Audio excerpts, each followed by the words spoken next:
고마우신 아버지 하나님, 오늘도 우리의 영혼이 목마른 사슴이 시냇물을 찾는 갈급함으로 하나님을 찾으며 하나님의 은혜를 구하며 하나님 앞에 우리의 몸과 마음을 들여 예배하며 하나님의 말씀 앞에 앉고 기도하는 자리에 나오게 하여 주셔서 감사합니다.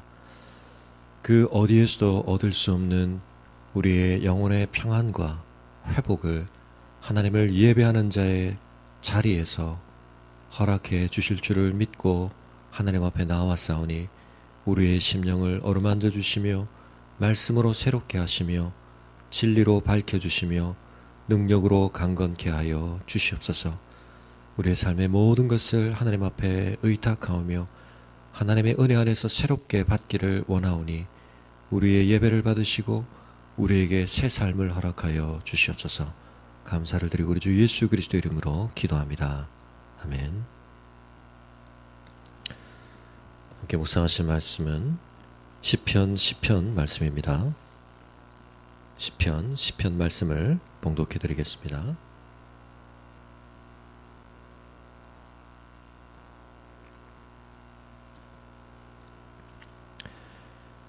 여호와여, 어찌하여 멀리 서시며 어찌하여 환난 때에 숨으시나이까?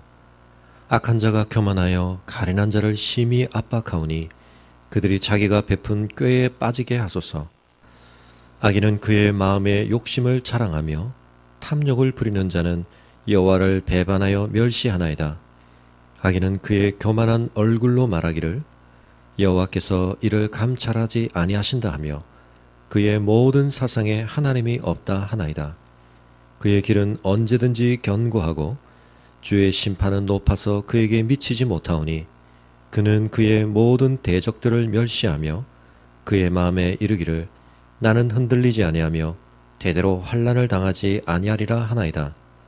그의 입에는 저주와 거짓과 포악이 충만하며 그의 혀 밑에는 잔해와 죄악이 있나이다.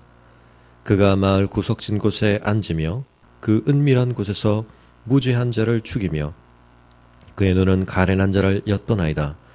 사자가 자기의 굴에 엎드림같이 그가 은밀한 곳에 엎드려 가련한 자를 잡으려고 기다리며 자기 그물을 끌어당겨 가련한 자를 잡나이다.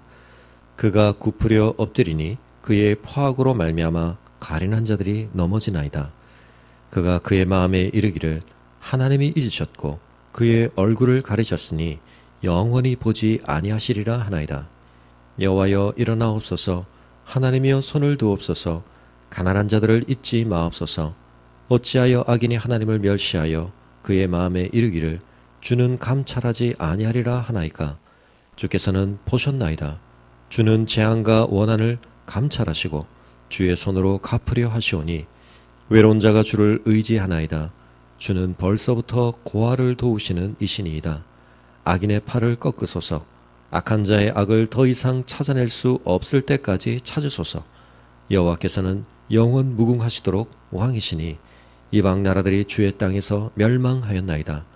여호와여, 주는 겸손한 자의 소원을 들으셨사오니 그들의 마음을 준비하시며 귀를 기울여 들으시고 고아와 압제당하는 자를 위하여 심판하사 세상에 속한 자가 다시는 위협하지 못하게 하시리다. 아멘.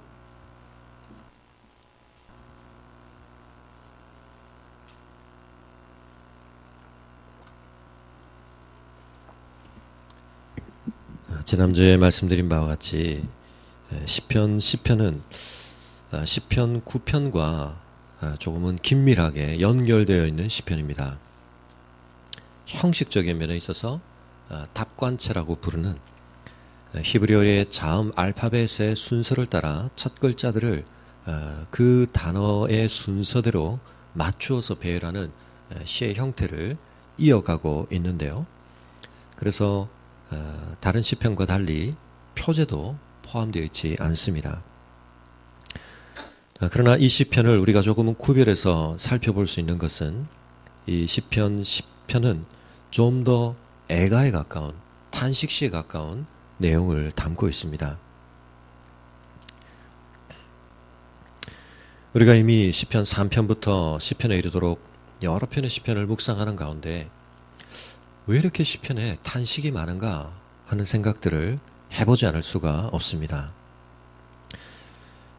그러나 사실 우리가 우리의 삶을 잠시 또 돌이켜 생각해 볼 때에 이 땅 위에서 하나님의 백성으로 사는 것이 어떤 의미에서는 끊임없는 탄식을 유발할 수밖에 없는 것이구나 하는 것을 우리 또한 우리의 경험 속에서 고백하지 않을 수가 없습니다. 예수님과 사도들은 우리에게 말씀하십니다. 이 땅 위에서 우리가 진정한 하나님의 백성다움을 유지하고 하나님이 우리에게 기대하시는 바에 합당한 삶을 살려고 애를 쓰면 쓸수록, 그래서 영적으로는 우리의 삶이 하나님이 기뻐하시는 수준과 모양에 더 근접하면 근접할수록 오히려 우리의 삶의 외적인 현실 속에서는 이 세상으로부터 우리가 경험하는 것들 속에서는 탄식과 고통이 있을 수밖에 없다고 하나님은 말씀하십니다. 시편 1편과 2편을 통해 하나님의 통치를 받는 언약 백성은, 하나님의 은혜 속에 있는 하나님의 백성은 진정한 복을 누린다고 분명히 약속하고 계시지만, 하나님의 백성이 이 땅 위에서 누리는 그 복이 이 세상 사람들이 이 세상의 삶 속에서 쉽게 그리고 원하는 그와 같은 형태와 내용의 복과는 좀 다르다는 사실을 우리는 받아들이게 됩니다. 하나님의 말씀이 진리라고 할 때 그것은 시대를 초월한 적용성을 갖는다는 것을 의미할 터인데, 그런 점에서 이 시편이 기록되어지던 다윗의 때와 오늘 우리의 시대, 너무나 많은 것이 변했습니다. 경제적인 풍요로움, 인간의 지식의 발달과 기술과 문명의 발전, 또 인간들이 살아가는 삶의 양식과 정치적인 체제, 이 모든 것들이 바뀌었지만 그럼에도 불구하고 이 옛날 옛적의 시가 오늘 우리 시대에도 여전히 유효한 하나님의 말씀이 될 수 있는 중요한 연결점은 그 온갖 양상, 변화하는 시대를 살아가는 인간성 속에 변하지 않는 모습들이 동일하게 반복적으로 자리 잡고 있다는 이유 때문일 것입니다. 이 세상은 여전한 악으로 뒤덮여 있습니다. 많은 것들이 개선되고 많은 것들이 발전되고 많은 것이 나아졌습니다. 그러나 그 엄청난 발전 속에서 인간의 심령 속에 자리 잡고 있는 그 뿌리 깊은 죄성의 본질은 한치의 변함도 없이 여전히 동일하게 반복되고 있는 것을 보게 됩니다. 그런 점에서 오늘 우리가 살아가는 이 시대 속에서도 우리는 하나님 앞에 의로운 자로 살려고 했을 때 이 옛날 옛적 하나님의 백성 한 사람이었던 다윗이 불렀던 이 노래가 우리의 영혼에 절절히 와닿는 것을 경험하지 않을 수가 없는 것입니다. 다윗은 고백합니다. 여호와여 어찌하여 멀리 서시며 어찌하여 환난 때에 숨으시나이까. 그의 인생에 고난이 있었던 것을 의미합니다. 그럼 우리가 잘 아는 바와 같이 다윗이 한때 하나님 앞에 연약해지기도 했고 악과 범죄를 저지르기도 했지만, 그러나 그의 인생은 역사 속을 살아갔던 그 어떤 인생보다도 하나님의 마음에 합한 자로서 아름다운 인생의 모습이 훨씬 많았던 사람인 것을 잘 알고 있습니다. 그러나 그 인생 속에 이와 같이 단식할 수밖에 없는 고난이 있었다는 사실, 고난 속에 그가 이 탄식의 부르짖음을 시와 노래로 하나님 앞에 아뢰 수밖에 없도록 그를 압박하는 현실이 있었다는 것을 우리는 기억해야 할 것입니다. 이 현실은 한치의 변화도 없이 오늘 우리 시대 속에 되풀이되고 있고 반복되고 있습니다.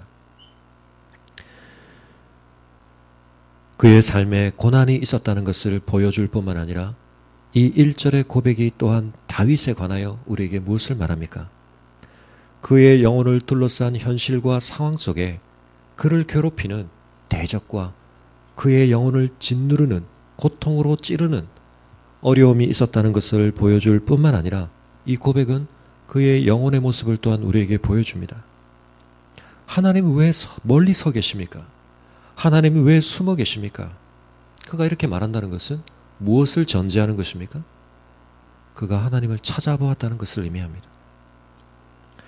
하나님을 만나려고 애썼다는 것을 의미합니다. 그는 환난의 때를 당하고 있습니다. 우리의 시대에도 동일하게 우리의 연약함과 우리의 어리석음과 우리의 잘못으로 인해 초래된 고통뿐만 아니라 오히려 우리가 하나님의 뜻대로 더 우리의 삶을 살아가려고 애쓰면 애쓸수록 우리의 삶에 닥쳐오는 더 많은 종류의 고난과 환난이 있을 수밖에 없는데, 우리는 그 모든 현실 속에서 무엇을 찾는 자입니까? 어디에 기대는 자입니까? 무엇에 호소하려고 하는 자입니까? 누구를 의지하려고 하는 자입니까? 다윗은 그 환난의 때에 하나님을 찾았다고 말하고 있습니다. 우리의 환난의 때에 우리는 하나님을 찾고 있습니까? 우리의 영혼은 고난을 당할 때 하나님을 원망하기 이전에 하나님을 간절히 찾고 있습니까? 다윗은 그의 영혼을 기울여 하나님을 찾는 씨름을 감당했던 것입니다. 그러나 문제가 있었습니다. 그가 마땅히 기대했던 그 자리에, 이쯤이면 하나님이 계실 거라고 생각했던 그 자리에 하나님이 계시지 않았던 것입니다. 그의 생각보다 하나님은 멀리 계신 것처럼 보입니다. 이 정도 추적을 하면 하나님이 만나지시리라 생각을 했는데, 하나님이 만나지시지 않자 그는 생각합니다. 하나님이 숨어 계신 것 같습니다. 우리의 예상과 기대를 벗어나시는 하나님의 모습을 그는 경험하고 있는 것입니다. 하나님은 우리를 초월해 계십니다. 하나님이 은혜롭게 우리에게 당신을 계시하시고 우리와의 만남을 허락해 주시지만, 그러나 때때로 우리는 하나님께서 우리의 판단과 우리의 기대와 우리의 예측 범위 안에 계시지 않은 분이라는 것을 발견할 때가 많이 있습니다. 근데 더더욱 그것이 우리에게 환난의 때, 우리에게 어려움의 때일 때, 그것은 우리의 영혼의 큰 씨름거리가 됩니다. 하나님의 특별한 도우심이 없이도, 하나님의 언약적인 축복이 없이도 그럭저럭 견딜 만한 상황일 때는 사실 하나님이 가까이 계신지 멀리 계신지 우리가 찾지도 않고 그것이 우리에게 별로 문제가 되지 않을 수도 있습니다. 그러나 환난의 때를 맞아 오직 하나님을 의지하려고 하나님을 찾았는데, 하나님을 만나고자 애썼는데 하나님이 이쯤에서면 만나주시겠지, 이때쯤이면 하나님이 찾아와 주시겠지, 여기쯤이면 하나님이 계시겠지. 근데 그 모든 기대가 허물어지고 있는 것입니다. 그리하여 그의 영혼은 부르짖습니다. 어찌하여 하나님은 믿음의 사람들에게, 이 땅의 하나님의 백성들에게 이런 탄식의 부르짖음을 하도록 허용하시는 것일까요? 여러 이유들이 있지만 그 중에 한 가지는 하나님께서 우리의 삶을 더 정결하게, 더 아름답게, 더 견고하게 연단하고 재련해 가기를 원하시기 때문입니다. 우리의 삶을 그저 이 땅 위에서 편안함이 유지되어지는 수준의 삶에 머물게 하지 아니하시고 하나님 수준의 삶으로, 하나님이 주려고 하시는 복의 차원의 삶으로 우리를 이끌어가기 원하시는데, 그 과정 속에서는 우리가 이 땅에 속한 수준의 기대, 이 땅 사람들이 당연하게 여길 만한 복의 수준의 기대를 가지고는 좌절을 경험하는 그러한 상황들을 하나님은 때때로 허용하시는 것입니다. 그것을 통하여 하나님은 우리의 인생의 궤도를 상승시켜 가기를 원하십니다. 그 속에서 우리의 마음을 정결하게 빚기를 원하십니다. 우리 안에 있는 불순물들을 제거하기를 원하십니다. 하나님을 더 깊이 만나는 그 자리에 합당한 신발을 벗고 하나님의 더 거룩한 임재의 자리에 우리가 나아가기를 원하시는 것입니다. 이 세상 수준에서 가지고 있던 우리의 기대들을 하나님은 그런 점에서 좌절시키실 때가 있습니다. 하나님께서 우리에게 주려고 하시는 복은 그것과는 다른 수준의 것이기 때문입니다. 악한 자가 교만하여 가련한 자를 심히 압박한다고 말하고 있습니다. 그는 자신이 가련한 상태에 있다고 말하고 있습니다. 이 시 전체를 통하여 시인은 겸손한 영혼의 모습을 보여주고 있습니다. 세상 사람들은 끊임없이 강한 자가 되려고 하고 다른 사람들에게 꿀리지 않는 군림하는 자가 되기를 원합니다. 그러나 이 시인은 하나님 앞에서 자기의 영혼을 토로하되 정직하고 있는 그대로 자신의 처지를 말하고 있습니다. 자신은 지금 가련한 자가 되고 있다는 것입니다. 이유는 악한 자가 그를 심히 압박하기 때문입니다. 그런데 악한 자가 그를 압박하는데 그는 교만한 모습을 가지고 있다고 말합니다. 악을 행하면서 부끄러워하는 것이 아니라 오히려 그는 악을 행하면서도 교만하고 자고한 상태로 있다는 것입니다. 강한 자부심을 가지고 있습니다. 그러나 오히려 의를 행하는 이 의인은 가련한 자가 되고 있고 압박을 당하는 자가 되고 있습니다. 그는 하나님께 호소합니다. 이 교만하게 악을 행하는 자가 스스로 베푼 꾀에 빠지게 하여 주옵소서. 하나님, 그가 행한 바의 결과가 그에게 보응으로 돌아가게 하옵소서. 그는 악을 행하고 있는데 그는 교만히 행하고 있습니다. 하나님은 그 악을 반드시 갚으시는 분이 아니십니까? 그 악을 그의 삶에 보응으로 갚아 주시옵소서. 그가 간구하고 있습니다. 1절과 2절 속에 그의 현실로 인한 터져나오는 탄식과 그가 그 속에서 열망하는 간절한 바람, 그가 속해 살아가는 이 세상 속에서 제발 의가 드러나게 하여 주십시오. 왜 이렇게 악한 자가 교만하게 가련한 자들을 압박하는 현실이 지속되고 있습니까? 이 현실을 하나님 좀 바꾸어 주십시오. 이 현실 속에서는 못 살겠습니다. 하나님, 저를 살려주시기를 원하신다면 이 현실을 뒤바꿔 주십시오. 하나님, 왜 숨어 계시고 멀리 계신 방관자처럼 이 현실에 손을 대고 계시지 않습니까? 하나님, 역사해 주십시오. 그의 영혼의 탄식과 간절한 바람을 그는 서론처럼 말하고 있습니다. 그리고 그는 3절부터 쭉 이어서 악한 자에 대한 고소를 하고 있습니다. 하나님의 법정에 악한 자를 고발하고 있습니다. 그 악한 자가 왜 하나님의 이와 같은 심판을 받아야 마땅한지 그는 하나님 앞에 토로하고 있습니다. 악인은 그의 마음의 욕심을 자랑하고 있다는 것입니다. 그의 마음의 욕심이 하나님 보시기에는 얼마나 부끄러운 것이었겠습니까? 그러나 문제는 이 악인이 이 세상 속에서 아무런 제어를 받지 않고 아무런 교정을 받지 않은 채 자기 스스로 옳다고 생각하며 자기 스스로에 대하여 극심한 자부심을 가지고 있기 때문에 그는 오히려 하나님 앞에서 부끄러워해야 할 그 자신의 욕심을 자랑스럽게 생각하고 있다는 것입니다. 또한 그것은 어떤 의미에서 그의 욕심이 현실 속에서 어떤 복의 형태로 성취되고 있다는 것을 의미합니다. 사람들 앞에 보란 듯이 그의 욕심대로 그는 어떤 성취를 거두고 있다는 것입니다. 또한 이 세상은 이 악한 자의 부끄러운 욕심을 자랑거리로 인정해 줄 만한 같은 수준의 악에 기울어진 세상인 것을 말하고 있는 것입니다. 악한 자의 마음에 그 부끄러운 욕심이 떳떳하게 자랑될 수 있는 세상입니다. 악한 자의 그 부끄러운 욕심이 복으로 여겨질 만큼 놀라운 성취로 사람들 앞에 존경을 받고 인정을 받는 세상입니다. 탐욕을 부리는 자는 여호와를 배반하여 멸시한다고 말하고 있습니다. 이 구절의 번역은 조금 여러 가지 단어의 의미에 따라서 여러 가지가 될 수 있는데요. 어떤 의미에서는 악한 자가 탐욕을 칭찬하고 있다라고 말할 수도 있습니다. 자기 자신의 욕심을 자랑할 뿐만 아니라 그는 그 비슷한 수준의 탐욕을 칭찬하고 권장하고 있다, 그렇게 번역할 수도 있습니다.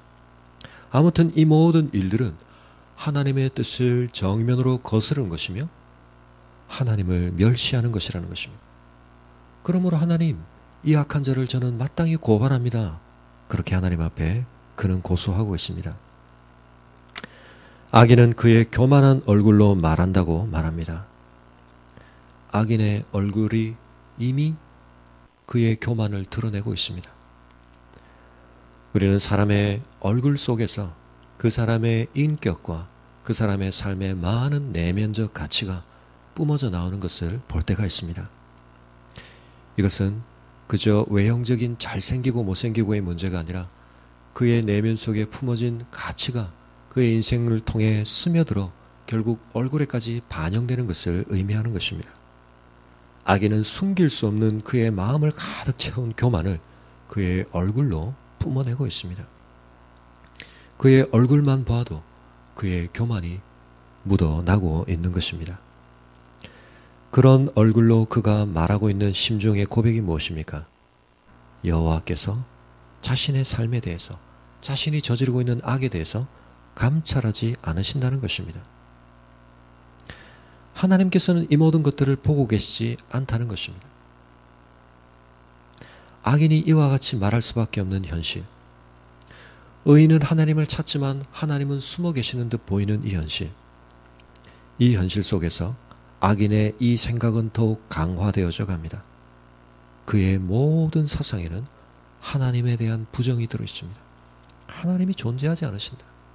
이 역사 속에 초월적인 주관자, 의롭고 거룩한 성품을 가진 공의를 집행하는 심판자는 계시지 않는다.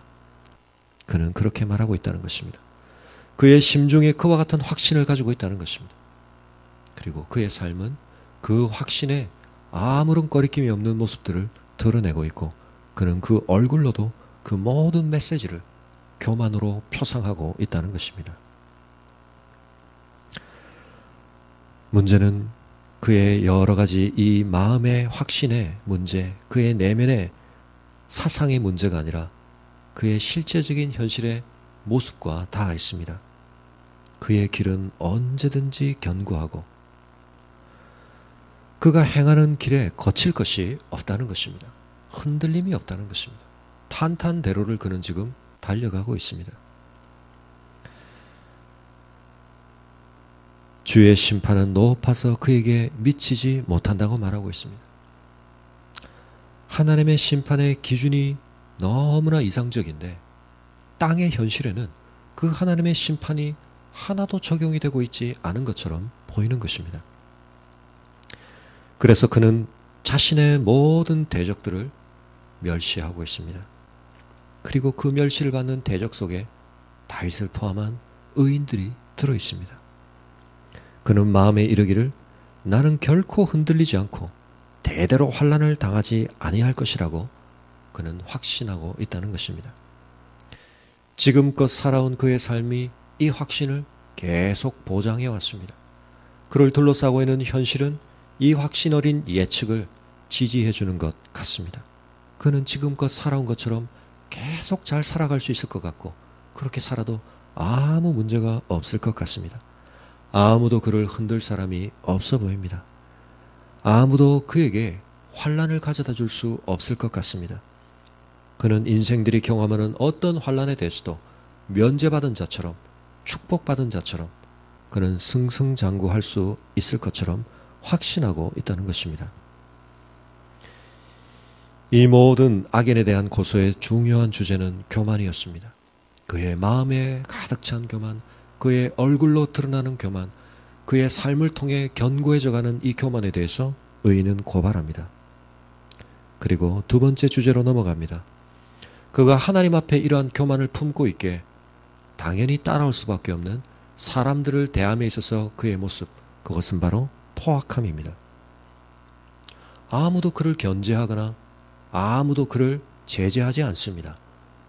그러므로 그는 거침없이, 두려움 없이, 거리낄 것 없이, 아무런 마음의 저항도 없이 그는 그 악을 행하는데, 그것이 다른 사람들을 향해 나타날 때 그것은 포악함으로 드러난다는 것입니다.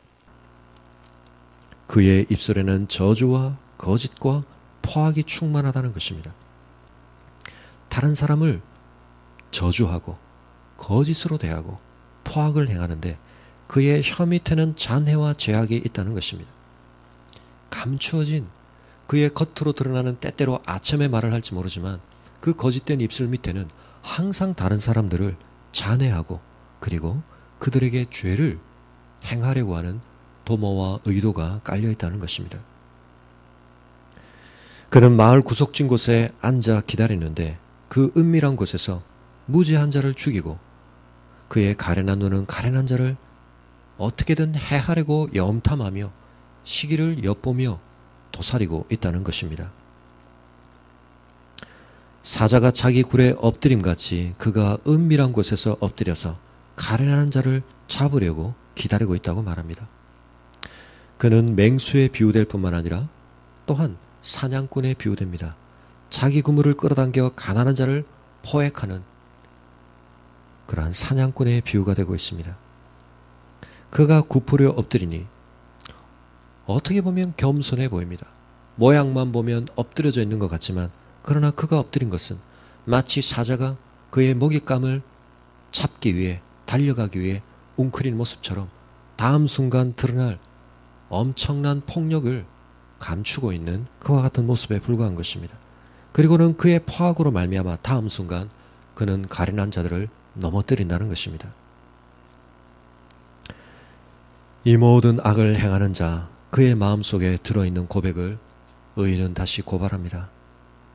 어떻게 그는 이와 같은 악을 마음대로 이렇게 행할 수 있는 것입니까? 어떻게 양심에 아무런 가책 없이 이러한 악을 뿜어낼 수 있는 것입니까? 그의 입술로, 그의 행함으로 그는 이렇게 말한다는 것입니다. 하나님이 잊으셨고 그의 얼굴을 가리셨으니 영원히 보지 아니하실 것이다. 하나님이 계셨다 하더라도 하나님은 이제 내 삶의 모든 형편에 대하여 얼굴을 가리셨다. 아무 상관을 하고 계시지 않으신다. 하나님은 잊고 계신다. 내 삶에 대해 하나님은 영원토록 보지 아니하실 거라고 그는 확신하고 있다는 것입니다. 이 모든 상황을 놓고 의인은 이제 하나님 앞에 탄원의 기도를, 간구를 올립니다. 호소를 쏟아 놓습니다. 하나님 일어나 주십시오. 하나님 이 상황 속에서 이제 하나님 잠잠하지 마십시오. 일어나 주십시오. 하나님이여 손을 들어 주십시오. 하나님 뭔가 행하여 주십시오. 가난한 자들을 잊지 마십시오. 저 사람의 확신을 하나님 꺾어 주십시오. 어떻게 하나님이 우리를 잊으셨다고 저들이 그렇게 확신할 수 있도록 이 상황들을 내버려 두고 계십니까? 어찌하여 악인이 하나님을 멸시하고 그의 마음에 이르기를 하나님이 감찰하지 아니하는 분이라고 말하도록 허용해 놓고 계십니까? 이 상황을 하나님 보시지 않으십니까? 바꿔 주십시오. 주님은 분명히 보셨습니다. 그는 인정하고 있습니다. 주는 재앙과 원한을 감찰하십니다. 이 악인이 초래한 재앙, 이 의인이 아무런 악을 행함도 없이 무죄하게 당하고 있는 사자에게 찢기는 것 같은, 사냥꾼의 덫과 그물에 잡히는 것 같은 이 모든 고난과 재앙과 원한을, 그의 마음에 사무치는 이 원한을 하나님 보고 계시지 않으십니까? 주의 손으로 그것을 갚으려 하시지 않습니까? 외로운 자가 주님을 의지합니다. 이 악인이 교만하게 승승장구하고 있는 현실 속에서 의인은 외로운 자가 되고 있습니다. 그 말은 무슨 말입니까? 모든 사람들이 이 선봉대에 선 교만한 악인의 행함을 지지하고 그것을 따라가고 그것에 기울어진 삶을 향해 가고 있기 때문에 아무도 이 의인을 돌아보지 않습니다. 격려해 주지 않습니다. 위로해 주지 않습니다. 우리는 이러한 세상 속에 살고 있습니다. 다윗의 때나 오늘 우리의 시대나 많은 것이 바뀌었지만 어떤 의미에서 하나도 바뀐 것이 없습니다. 우리가 하나님 앞에 의인으로 살고자 한다면 우리는 이 땅 위에서 외로운 자가 될 때가 있다는 사실을 기억해야 할 것입니다. 오직 하나님께 호소하는 것 이외에는 아무에게도 호소할 수 없는 외로움 속에 처하게 될 것입니다. 이 외로움을 가장 절대적으로 경험하신 분이 누구이십니까? 우리 주님이십니다. 아무 죄 없으신 분이 이 땅 위에 오셔서 교만하게 악을 행하는 자들이 그 모든 악을 쏟아내는 것을 온 삶과 온몸으로 경험하셨습니다. 도대체 하나님이 의인을 돌보시기는 하시는 것인가? 예수님의 십자가에 이르는 그 모든 과정들을 보면서 우리는 의아해할 수밖에 없습니다. 어떻게 의인이 이런 일을 당합니까? 어떻게 빌라도가, 헤롯이 저토록 교만하게 우리 주님을 마음껏 저렇게 함부로 다루는데, 악으로 포악함으로 다루는데, 거짓과 잔해함으로 다루는데 하나님 가만히 계십니까? 주님은 겟세마네 동산에 외로운 자로 서 계셨습니다. 아무도 주님의 그 고통을 함께 해주지 못했습니다. 그 외로운 자는 오직 하나님만을 의지할 뿐입니다. 주님만을 바라볼 수밖에 없습니다. 사랑하는 성도 여러분, 이 외로운 자가 되고 싶으십니까? 이 외로운 자의 자리에 있고 싶으십니까? 우리가 이 자리를 사모할 수 있어요. 무슨 말씀입니까? 우리는 이러한 자리를 벗어나고 싶습니다. 그러면 우리가 갈 수 있는 자리는 어디밖에 없습니까? 교만하게 악을 행하는 자의 자리에 우리도 합류할 수밖에 없는 것입니다. 주님을 의지하지 않고 세상의 힘과 권력과 악한 자의 도모에 우리도 동참하며 그 길을 같이 갈 수밖에 없는 것입니다. 그러면 우리 눈에 무엇이 보입니까? 악인이 걸어가고 있는 탄탄대로가 보입니다. 승승장구하는 모습이 보입니다. 그의 마음의 확신이 우리의 마음에도 공명되어 옵니다. 그렇구나. 하나님은 우리의 현실을 보고 계시지 않으시는구나. 하나님은 계신다 할지라도 손 떼고 계시는구나. 그러나 우리는 그것이 진리가 아니라는 걸 압니다. 의인은 우리에게 말합니다. 이 극심한 고난 속에서도, 아니 누구보다 하나님에 대한 진리를 그의 삶의 실존적인 경험 속에서 거부하고 저주할 만한 그가 우리에게 호소합니다. 그렇지 않다고 말합니다. 너무나 현실의 진리처럼 보이는 악인의 확신과 고백이 거짓이라고 말합니다. 주님을 의지해야 한다고 말합니다. 자신은 주님을 의지한다고 말합니다. 주는 벌써부터 고아를 도우시는 이시라고 말합니다. 자기가 누구라는 것입니까? 고아라는 것입니다. 아무도 자기를 돌아보지 않는다는 것입니다. 철저하게 외면당하고 버림받았다는 것입니다. 우리 주님이 그러셨고, 주님을 진정으로 따르는 제자는 이 경험을 외면할 수 없을 것입니다. 이 경험을 외면하려고 한 순간 베드로가 어느 길로 갔습니까? 주님을 부인하는 길로 갔던 것입니다.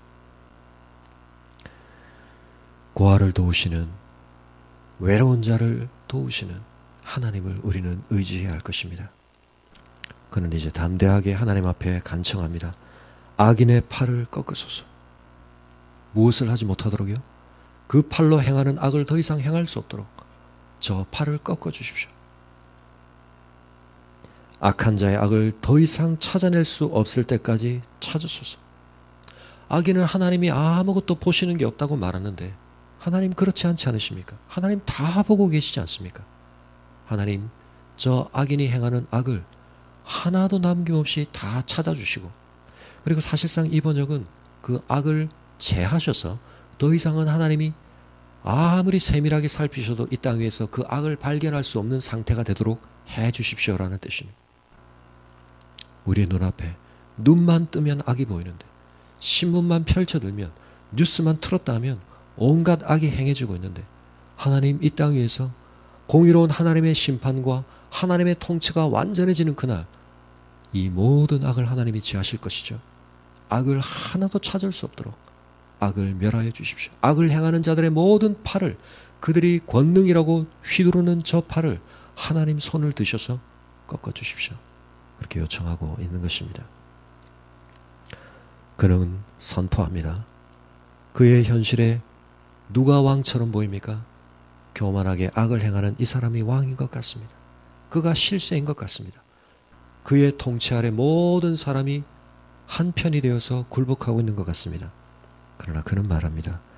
여호와께서는 영원 무궁토록 왕이십니다.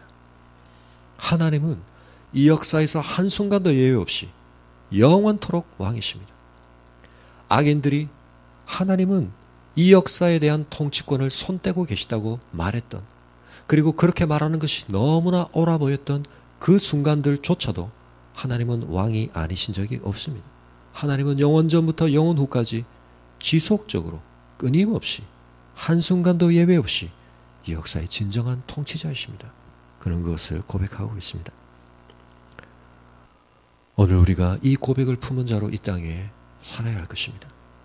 이 확신을 가진 자로 이 땅에 살아야 할 것입니다. 이 확신을 가져야만 우리가 악의 길에 치우치지 않게 될 것입니다. 악한 자의 심령을 가득 채운 그 확신, 그의 얼굴로 뿜어내고 그의 삶으로 보장되어지고 있는 이 그릇된 확신에 우리가 영향받지 않는 삶을 살 것입니다. 이방 나라들이 주의 땅에서 멸망하였나이다.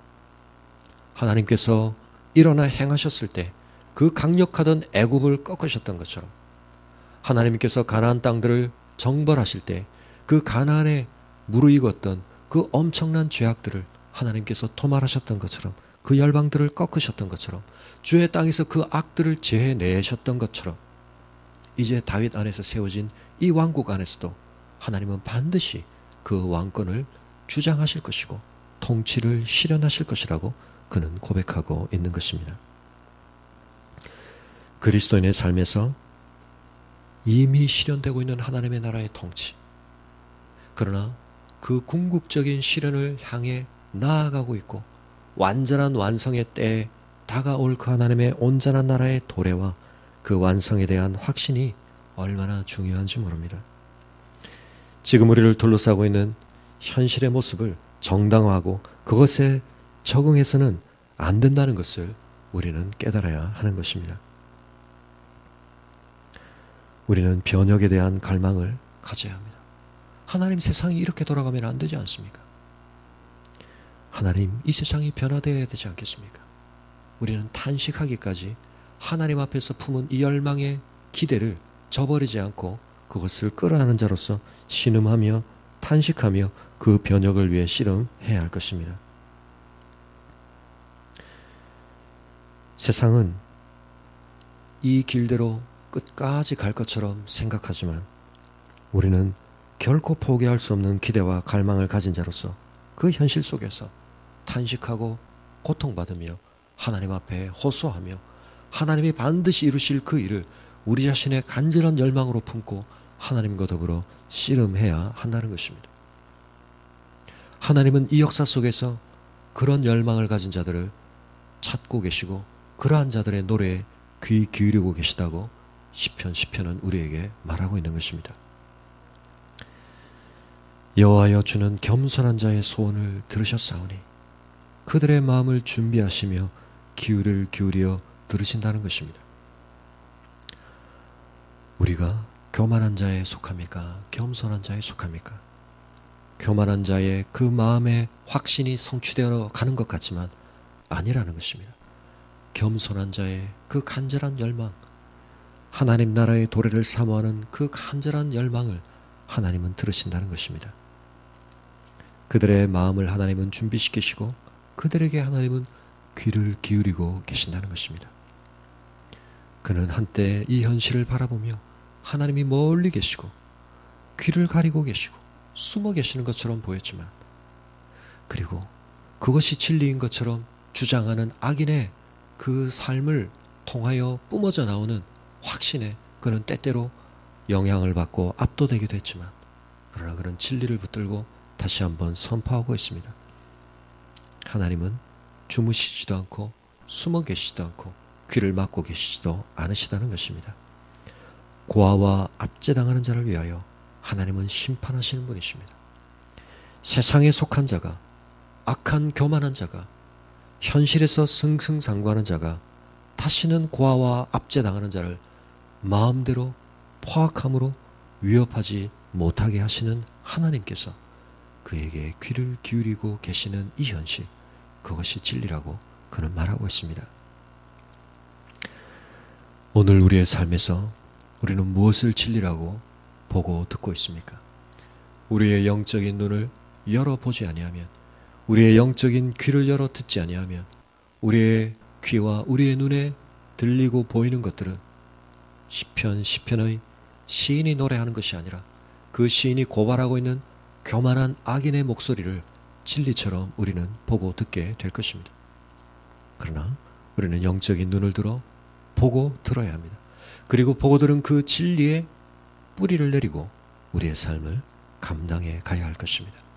그렇지 않으면 우리는 우리의 인생에서 그릇된 길을 가기가 너무나 쉽습니다. 교만한 자가 행하는 그 일들, 교만한 자가 뿜어내는 그의 삶을 통한 확신에 찬 그 주장들, 우리가 그것에 기울어지지 아니하고 하나님 앞에 겸손한 자로, 하나님을 의지하는 자로 살아가고자 할 때, 혹 그러한 우리의 모습이 세상 사람들 눈에는 외로운 자요, 압제당하는 자요, 고아와 같이 보일 수 있지만, 그러나 그가 바로 역사의 주인공인 것입니다. 진정한 역사의 주관자 되신 하나님과 더불어 이 역사를 빚어가고 있는 자인 것입니다. 하나님은 오늘도 이 역사 속에서 그러한 자를 찾고 계십니다. 우리의 눈을 돌이켜 교만한 악인을 부러워하고 우리가 그 길로 우리의 마음을 빼앗겼던 삶의 자리에서 다시 한번 돌이켜서 하나님의 이 진리를 품고 예수 그리스도와 함께 우리가 이 노래를 우리의 노래로 품으며 하나님의 역사를 이루어가는 주의 제자된 삶을 다시 한번 결단하며 우리의 삶의 자리로 돌아갈 수 있기를 바랍니다. 하나님이 우리를 반드시 도우실 것입니다. 우리를 반드시 일으키실 것입니다. 악한 자의 팔, 우리를 압제하고 우리를 짓눌렀던 그 팔을 꺾으시고 하나님의 능력의 팔을 드사 우리를 들어 올리실 것입니다. 어떻게 우리가 확신할 수 있습니까? 예수 그리스도께서 그 일을 우리에게 열매로 보여주셨기 때문입니다. 악한 자의 팔 아래에서 외로운 자요, 고아와 같은 자요, 압제당하는 자로 비참하게 죽으셨던 그분을 하나님은 권능의 오른팔로 들어 올리사 모든 이름 위에 뛰어나게 하시고 지금 이 순간 만유 위에 만유를 통치하시는 진정한 왕으로 세우고 계심을 우리가 확신해야 할 것입니다. 오늘도 우리의 눈에 보이는 현실을 넘어서서 하나님의 통치를 바라볼 수 있는 믿음의 눈을 다시 한번 크게 뜨실 수 있기를 바랍니다. 우리의 삶에 우리가 무엇을 바라보며 무엇을 소망하며 그리고 무엇을 탄식하며 살아야 하는가, 우리가 세상 사람들로부터 분명히 구별된 우리의 갈망, 우리의 탄식을 제대로 회복해야 할 것입니다. 오늘도 우리의 삶에 이와 같은 영적인 변혁이 일어나기를 바라며 그러한 영혼의 변혁을 경험한 자로서 이 세상을 변혁시키는 탄원의 기도를 올리는 자로 이 세상의 변혁을 이루어내는 하나님의 동력자로 세워지는 우리 자신과 우리 좋은 나무 교회가 될 수 있기를 바랍니다. 하나님은 오늘도 이런 성도를 찾으시고 이런 탄식을 품고 하나님 앞에 씨름하는 교회를 찾고 계십니다. 하나님, 우리가 여기 있사오니 우리를 사용하여 주옵소서. 우리를 붙들어 주옵소서. 우리에게 멀리 서 계지 마시고 우리의 환난의 때에 숨지 마시고 우리의 곁에 가까이 계심을 드러내어 주시옵소서. 우리가 시간 하나님 앞에 이 기도를 가지고 우리의 삶을 올려드리며 우리의 영혼을 하나님 앞에 올려드릴 수 있기를 바랍니다. 함께 기도하겠습니다.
고마우신 아버지 하나님, 오늘도 하나님의 진리의 말씀 앞에서 우리의 영혼의 연약한 모습을 발견합니다. 이 세상에서 교만하게 악을 행하는 자들이 그들 스스로의 부끄러운 욕심을 자랑하는 그 모습 앞에 저희가 때때로 위축되어지고 그 모습 앞에 열등감에 빠지고 우리의 자신의 모습을 비참하게 여겼던 연약한 자인 것을 고백합니다. 하나님 앞에서 부끄러운 모습, 하나님 앞에서 인정받을 수 없는 그와 같은 것이 우리에게는 진리처럼 보여지고 우리가 추구해야 할 삶인 것처럼 우리의 삶에 다가왔던 것을 고백합니다. 다시 한번 하나님의 진리의 눈으로 바라보니 주님, 그것은 파멸의 길이요 멸망의 길이며 죽음의 길인 것을 저희가 보게 됩니다. 아버지 하나님, 이 세상에서는 죽은 자와 같이 멸망당하는 자와 같이 외로운 자요 고아와 같이 보였던 주님이 걸어가신 그 길이 진정한 생명과 영광과 그리고 번영의 길인 것을 저희로 다시 한번 확신하게 도와주시고 우리의 행할 바 길을 분별하게 하여 주시옵소서. 악인이 견고하게 행하고 있는 듯 보이는 그 길의 끝에 무엇이 있는지 보게 하여 주시옵소서. 아버지 하나님, 우리가 세상에 어쩔 수 없이 속해 살아가기 때문에 이 세상을 통해 보고 듣는 것들이 우리의 속을 뒤집어 놓고 우리의 눈을 뒤집어 놓는 것을 늘 경험할 때가 많습니다. 진리로 우리의 눈을 바로잡게 하시고 우리의 귀를 바로잡게 하여 주시옵소서. 아버지 하나님, 오늘도 우리가 이 세상에서 외로운 자요 고아와 같은 자요 압제당하는 자요 가련한 자와 같이 보일지 모르지만 그러나 진정 역사의 주관자 되신 하나님의 편에 서서 그 통치를 선포하며 그 통치를 누리는 자들로서 당당하게 살아가게 하여 주시옵소서. 우리의 영혼 안에 선한 열망을 불러일으켜 주시고 하나님의 의에 합당한 삶에 대한 추구의 열정들을 회복시켜 주시고 이 세상에서 꺾여진 우리의 영적 패기를 기상을 다시 회복시켜 주시옵소서. 아버지 하나님, 그리하여 우리를 서게 하신 그 삶의 현장에서 십자가의 증인으로 십자가의 능력을 소유한 주님의 제자로 살아가게 하여 주옵소서. 세상에서 고난당하고 있는 하나님 나라 백성들의 신음소리에 반드시 귀 기울이시는 하나님이심을 경험케 하여 주시옵소서. 아버지 하나님, 우리 성도들의 간절한 탄원에 귀 기울여 주시고 하나님 멀리 계시지 않음을 나타내 주시고 숨어 계시지 아니하고 우리의 영혼 속에 함께 내주하여 계심을 나타내 주셔서 하나님의 능력의 오른팔로 우리의 삶에 역사하여 주시옵소서. 우리에게 영광을 더딥혀 주시고 회복의 은혜를 허락하여 주시고 하나님의 놀라운 충만함으로 우리의 삶에 진정한 복을 허락하여 주시옵소서. 우리 성도들의 삶을 주의 은혜에 의탁하며 우리 주 예수 그리스도의 이름으로 기도합니다. 아멘.